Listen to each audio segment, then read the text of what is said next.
السلام عليكم ورحمة الله تعالى وبركاته. بسم الله والحمد لله والصلاة والسلام على أشرف رسول الله وعلى آله وصحبه أجمعين أما بعد. സ്നേഹാദരവുകൾ നിറഞ്ഞ പണ്ഡിത നേതാക്കളെ, പ്രിയപ്പെട്ട കലാപ്രതിഭകളെ, SSF സാഹിത്യോത്സവിൻ്റെ ധർമ്മധന്യമായ ഈ വേദിയിൽ പുസ്തകങ്ങളെ കൂട്ടുകാരാക്കാം എന്ന വിഷയത്തെ അടിസ്ഥാനമാക്കി അല്പം നിങ്ങളുമായി സംസാരിക്കാൻ ഞാൻ ആഗ്രഹിക്കുന്നു. സർവശക്തൻ അനുഗ്രഹിക്കുമാറാവട്ടെ. ആമീൻ. പുസ്തകങ്ങൾ നമുക്ക് വിശ്വസിക്കാവുന്ന മികച്ച ചങ്ങാതിമാരാണ്. നമ്മുടെ മനസ്സിനെ ആർദ്രമാക്കാൻ, എത്ര സംഘർഷഭരിതമാണെങ്കിലും മനസ്സ് ശാന്തമാവാൻ, ഏകാഗ്രതയോടെ മുന്നോട്ട് പോവാൻ പുസ്തകങ്ങൾ കൂട്ടുണ്ടെങ്കിൽ നമുക്ക് കഴിയും. പുസ്തകങ്ങളിലൂടെയുള്ള സഞ്ചാരം നമ്മുടെ ചിന്തകളെയും ഭാവനകളെയും കൂടുതൽ വെളിച്ചമുള്ളതാക്കും.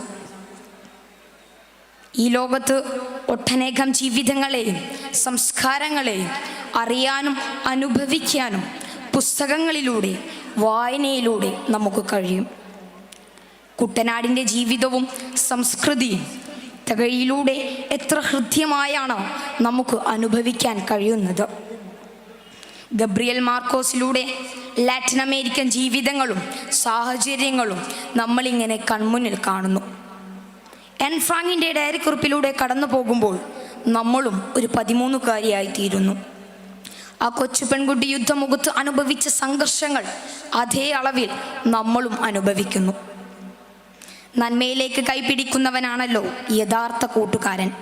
പുസ്തകങ്ങളും വായനയും തിരിച്ചറിവിൻ്റെ പുതിയ ലോകത്തേക്ക് നമ്മെ കൈപിടിച്ച് നടത്തും. മനുഷ്യനെ മനുഷ്യനാക്കുന്നതും മാലാഖയോളം ഉയർത്തുന്നതും വിജ്ഞാനമാണെങ്കിൽ അതിൻ്റെ സ്രോതസ്സാണ് പുസ്തകങ്ങൾ. മറ്റിതര ജീവജാലങ്ങളിൽ നിന്നു നമ്മെ വേറിട്ട് നിർത്തുന്ന പ്രധാന ഘടകം അറിവ് ശേഖരണവും അതിൻ്റെ പ്രയോഗവുമാണ്.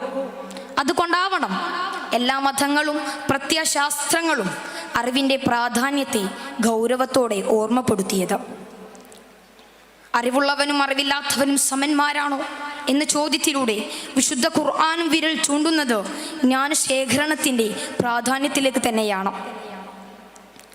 അറിവ് മനുഷ്യന് ചിറക് നൽകുമെന്ന ബർണാഡ് ഷായുടെ പ്രയോഗവും പ്രസക്തമാണ്. മാനവികതയുടെ ശവപ്പറമ്പായിരുന്ന അറബിയെ അത്യുന്നത മൂല്യങ്ങളുടെ മാതൃകാ പൂന്തോപ്പാക്കി മുത്തനബി മാറ്റിയെടുത്തത് വിശുദ്ധ ഖുർആൻ എന്ന ഗ്രന്ഥത്തിലൂടെയായിരുന്നു.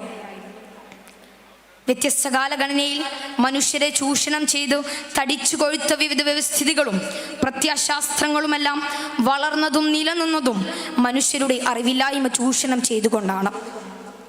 അറിവ് നേടാനുള്ള എല്ലാ അവസരങ്ങളെയും അക്രമകാരികളായ അത്തരം ഭരണകൂടവും ഭരണാധികാരികളും കാരണം പുസ്തകങ്ങളും വായനയുമൊക്കെ വിമോചനത്തിലേക്ക് നയിക്കുമെന്ന ഉൾഭയം കൊണ്ടായിരുന്നു. പുസ്തകശാലകളും പഠന കേന്ദ്രങ്ങളും ഇത്തരം അക്രമകാരികൾ അഗ്നിക്കിരയാക്കിയതിൻ്റെ പിന്നാമ്പുറവും മറ്റൊന്നല്ല. എത്ര ശക്തനാണെങ്കിലും ഒന്നും അറിവിനോളം ശക്തമല്ല എന്നതിന് നിരവധി ചരിത്ര സാക്ഷ്യങ്ങളുണ്ട്. അനീതിയുടെയും അപരവിദ്വേഷത്തിൻ്റെയും ഇരുൾ മൂടിയ ലോകത്ത് നിന്ന് നീതിബോധത്തിൻ്റെ സ്നേഹസൗഹാർദ്ദ ലോകത്തേക്ക് മാനവ സമൂഹത്തെ കൈപിടിച്ചുയർത്താൻ നിശ്ചയം വായനയിലൂടെ, പുസ്തകങ്ങളിലൂടെ നമുക്ക് കഴിയും. വിവിധ കാലയളവിൽ ലോകത്ത് ജീവിച്ചു പോയ പണ്ഡിതന്മാരും പ്രതിഭാശാലികളും ലോകത്തെ മാറ്റിമറിച്ചത് അറിവും പാണ്ഡിത്യവും കൊണ്ടായിരുന്നു. പുസ്തകശാലകളും പഠന കേന്ദ്രങ്ങളും ഇത്ര അക്രമകാരികൾ അഗ്നിക്കിരയാക്കിയതിൻ്റെ പിന്നാമ്പുറവും മറ്റല്ല. നമ്മുടെ മുഴുവൻ വൈജ്ഞാനിക വ്യവഹാരങ്ങളുടെയും ആത്യന്തികമായ ലക്ഷ്യം മനുഷ്യൻ്റെ നിയോഗ്യദൗത്യം നിറവേറ്റാനുള്ളതാണെന്ന തിരിച്ചറിവുണ്ടാകുമ്പോൾ മാത്രമേ വായനയിലൂടെ ഉയരങ്ങളുടെ പുതിയ ആകാശത്തിലേക്ക് നമുക്ക് പറക്കാൻ കഴിയൂ. അറിവും വായനയും പുസ്തകങ്ങളുമൊക്കെ നമ്മുടെ മനസ്സിൽ നന്മയുടെ പ്രകാശം പൊഴിക്കും. വിജ്ഞാനം കൊണ്ട് ഹൃദയം പ്രകാശിപ്പിക്കലാണ് മനുഷ്യജീവിതത്തിൻ്റെ ദൗത്യമെന്ന ഇമാം ഗസാലി റളിയല്ലാഹുവിൻ്റെ വാക്കുകൾ എത്ര പ്രസക്തമാണ്. പ്രിയപ്പെട്ട വിദ്യാർത്ഥികളെ, നമുക്ക് നിറവേറ്റാൻ വലിയ ദൗത്യങ്ങളുണ്ട്. അറിവ് നേടി സമൂഹത്തിലെ അധർമ്മകാരികളെ തിരുത്തുന്ന ഒരു സംഘം എന്തുകൊണ്ട് നിങ്ങളിൽ നിന്ന് ഉയർത്തെഴുന്നേൽക്കുന്നില്ല എന്ന വിശുദ്ധ ഖുർആനിൻ്റെ ചോദ്യത്തെ നാം അഭിസംബോധന ചെയ്യേണ്ടതുണ്ട്. നന്നായി പഠിക്കാനും വായിക്കാനും അതെല്ലാം നന്മയുടെ വഴി പ്രയോഗിക്കാനും ധാർമ്മികതയുടെ വഴിവെട്ടി ഉയരങ്ങളുടെ ഉയരങ്ങളിലേക്ക് സ്വർഗസ്ഥതയുടെ വഴിയിലേക്ക് നമ്മുടെ കൂട്ടുകാരെ വഴി നടത്താനും നമുക്ക് കഴിയേണ്ടതുണ്ട്. SSF നമുക്ക് വലിയൊരു സാധ്യതയാണ്. ധാർമ്മിക വിപ്ലവം ജയിക്കട്ടെ. പ്രിയപ്പെട്ടവർക്കെല്ലാം സ്നേഹവിപ്ലവ അഭിവാദ്യങ്ങൾ.